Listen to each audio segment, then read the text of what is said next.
Hey everyone, in today's video, I want to share with you my most favorite advanced technique that I've been using lately. This technique is transforming my art and it will yours too. So let's jump right in. I want to show you this advanced technique that I've been using a lot lately in my work and I love it. So there are a few tricks to this technique.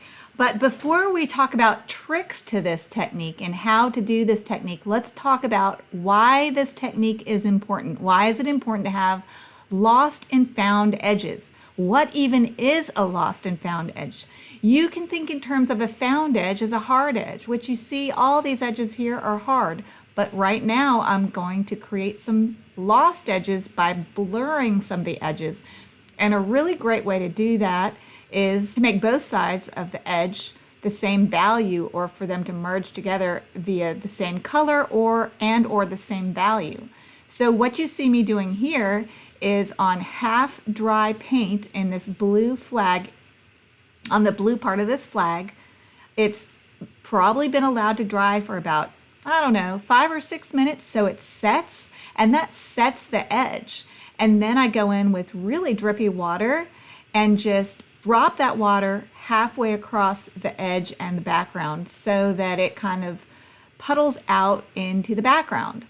And that creates a blurry area in the edge. And I love this effect. It makes it look so dreamy, ethereal. It looks like it has movement, like a motion blur, and it can look very scary. Halfway through this flag painting, I really thought that I had messed up and that there was no coming back to a beautiful painting. But if you just trust the process and keep going, it will turn out, I would say, 5 times out of 10.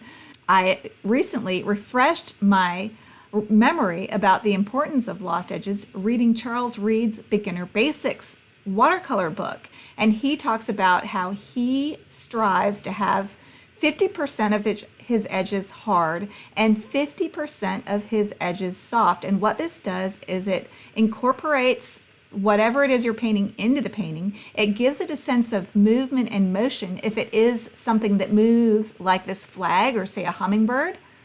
And it also just gives it a dreamy nature.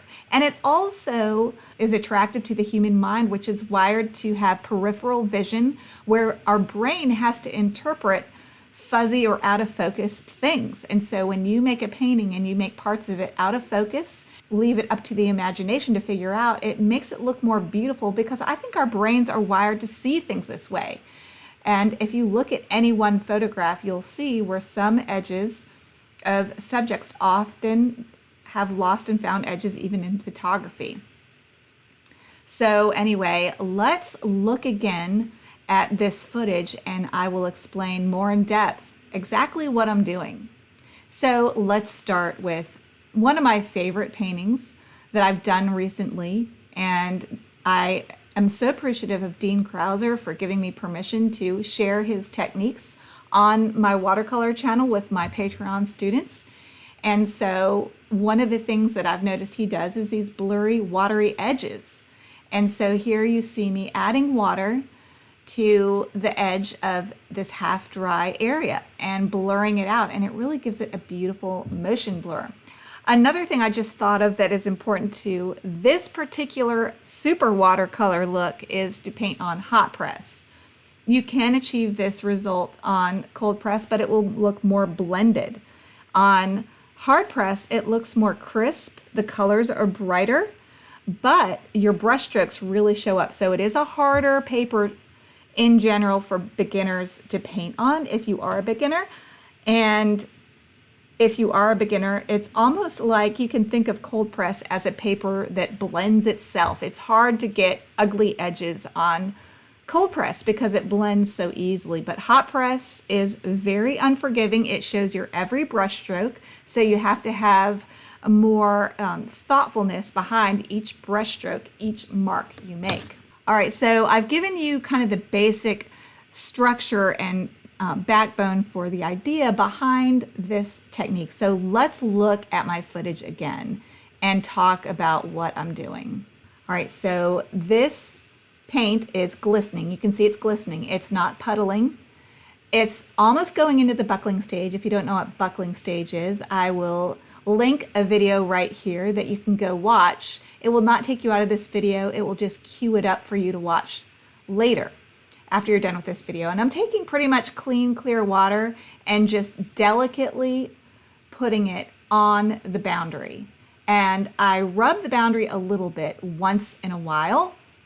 And that reminds me too of another video that I did of my favorite techniques from 5 YouTubers. And one of the YouTubers was scrubbing out her edges. She let it completely dry and then scrubbed her edges, and it made her painting look so dreamy. So I will link that here also, where you can go learn about that video and that technique by Ellen Crimi-Trent. Let's take a look later in the process of this flag painting and see how I pulled it together. So this is how I pulled it together.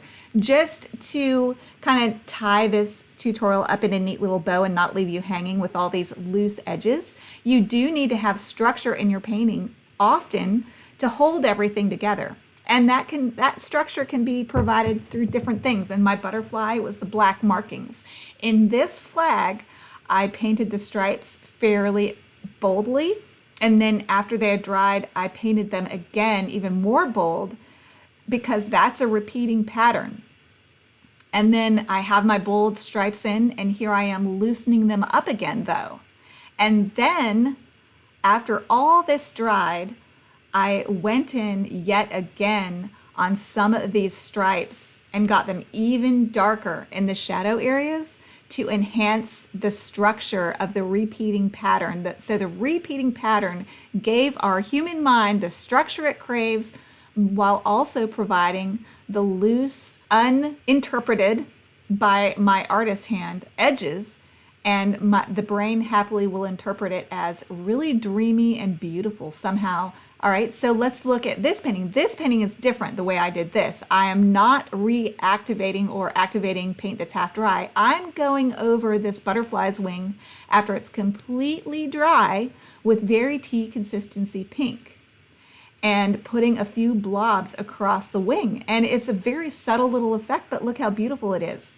And then here in this petal was where I did what I did with the flag, which is when the petal was half wet.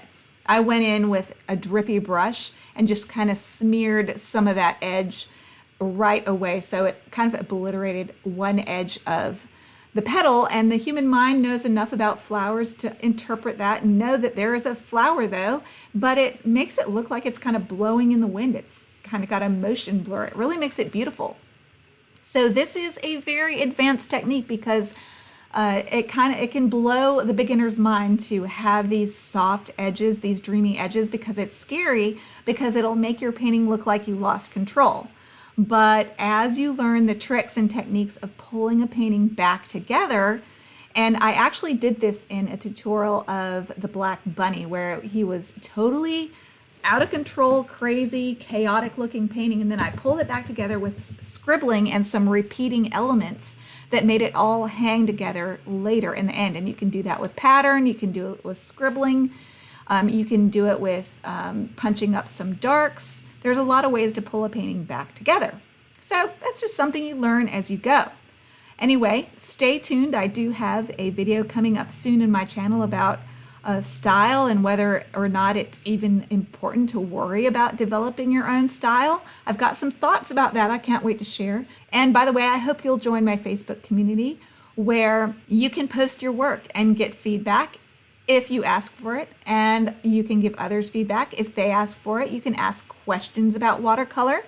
You can answer questions other people ask about watercolor, and we all learn from each other. If you would like to learn from me more in depth, go check out my visual index to see what tutorials I have available. And just keep in mind that even if a tutorial is about a bunny, for example, you're going to learn a lot about the whys of watercolor and not just the how.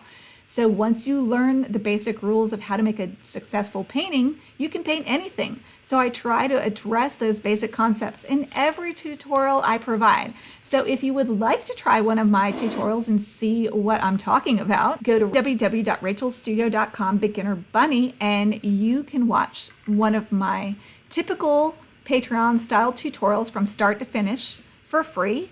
just sign in to my website and I promise not to spam you. I might send you some yummy little juicy watercolor tips once in a while, but that's about it. Thank you so much for spending a little time with me. I hope you'll leave me a comment. It's the first thing that I do in the morning is I look and read all my comments. I love comments, and then sometimes when I'm having a hard time with my art journey, it really is helpful for me to read your comments, and you guys are always so wonderful and supportive, and I appreciate your comments so much.